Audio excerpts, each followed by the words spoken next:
the check-in process that filtered power. Most guests thought it was slow. Some thought it was inefficient. A few sensed something else entirely. Check-in here never followed a straight line. There were no clear counters, no obvious cues, no visible hierarchy determining who went first. Guests arrived together, but they did not enter together.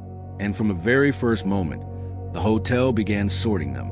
To understand how a simple check-in process could filter power itself, we have to go back to a time when authority learned to disguise itself. Titles traveled ahead of people. Status expected recognition. Speed became a signal of importance. This hotel quietly rejected all of that. There was no rush here, and no reward for impatience. Guests were welcomed warmly, then guided into a waiting space that offered nothing to do. No screens, no distractions, no updates, just time, unstructured and shared. Some guests relaxed immediately, others grew restless. And in that reaction, the hotel learned everything it needed. The reveal was psychological. Who filled the silence, who waited calmly, who demanded explanation. Staff observed without judgment. Responses were neutral, polite, consistent. The process never adjusted to urgency. It did not respond to influence. Everyone waited the same way, in the same space, without priority signals. At first, this felt like inconvenience. Then it felt intentional. Guests began noticing patterns. Those who arrived loudly seemed to wait longer. Those who observed quietly moved forward without friction. The hotel did not punish behavior. It reflected it. This check-in was not about efficiency. It was about exposure. Because how someone behaves when nothing happens reveals more than how they act when everything is controlled. And before any guest reached their room, the hotel had already decided how they would be treated inside. This was not hospitality as service. It was hospitality as assessment. And once you understood that, the waiting no longer felt accidental. It felt like the first test.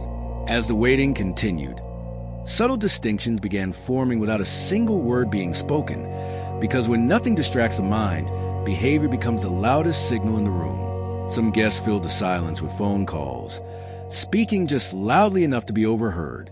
Others paced, checking imaginary schedules, glancing repeatedly toward staff as if visibility might accelerate progress. The reveal deepened through consistency. The process never sped up. No amount of urgency altered the flow. Complaints were met with the same calm acknowledgement. Praise was received without reciprocation. The system absorbed emotion and returned nothing. Those who relaxed into the wait experienced something unexpected. Time passed more easily. Conversations with strangers formed naturally, then dissolved. The absence of competition softened posture. These guests seemed to disappear into the space. And paradoxically, those were the ones quietly moved forward first. Guests began noticing this pattern, but struggled to articulate it. There was no clear favoritism, no visible hierarchy, just a gentle sorting based on response to uncertainty. The hotel was not judging wealth or influence. It was observing regulation. What mattered here was not status, but tolerance for ambiguity. Could you exist without control? Could you wait without asserting importance? Could you allow process to unfold without trying to manage it? The build-up intensified as repeat guests adjusted behavior intentionally. They arrived earlier than needed. They embraced waiting as part of the experience. They stopped performing urgency. And each time, their stay unfolded with less friction. Meanwhile, those who resisted the process found themselves subtly constrained later. Room preferences took longer. Requests met gentle delay. Nothing overt, nothing confrontational. Just a reflection of initial behavior extended over time. The hotel had created a quiet filter, not for power itself, but for how power handles stillness. And that distinction mattered, because inside this building, influence belonged to those who could remain composed. When nothing happened, the conflict was forming quietly, not between guests, but between expectation and reality. And the check-in desk had already disappeared, having done its work without ever revealing how. The conflict surfaced when guests began realizing that the waiting was not a flaw in the system, but the system itself, deliberately engineered to remove the usual signals of dominance and replace them with uncertainty that could not be negotiated away. Power, when stripped of acceleration and recognition, behaves very differently. The buildup intensified as impatience revealed itself in increasingly subtle ways. A guest requesting updates every few minutes. Another attempting to name drop casually. Someone else asking staff if there was a faster process for certain people. Each attempt was met with the same response. Polite acknowledgement. No change. Those moments mattered. The hotel was not listening to words. It was watching regulation.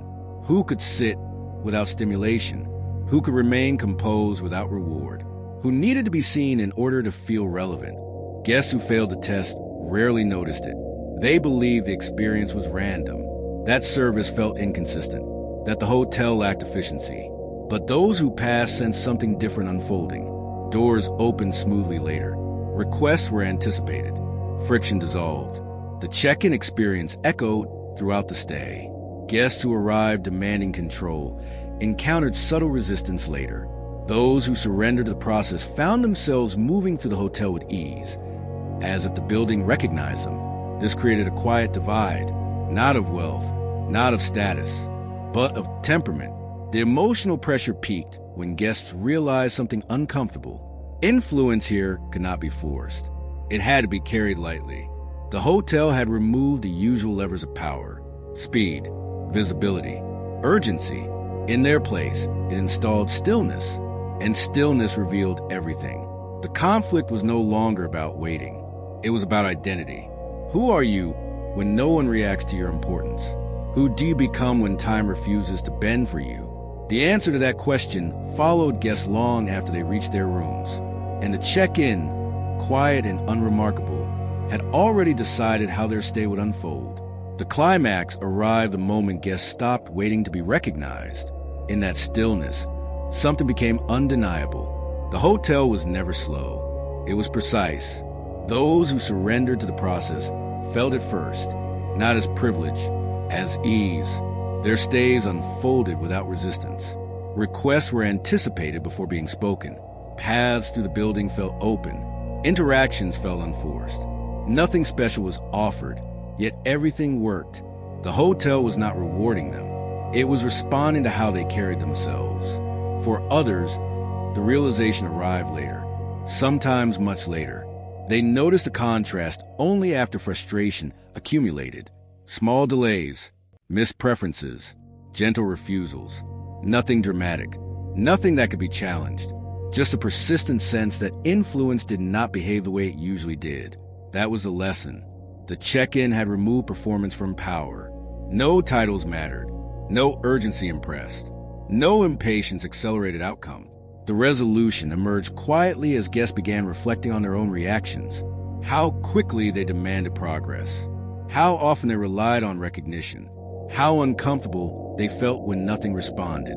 The hotel had not judged them.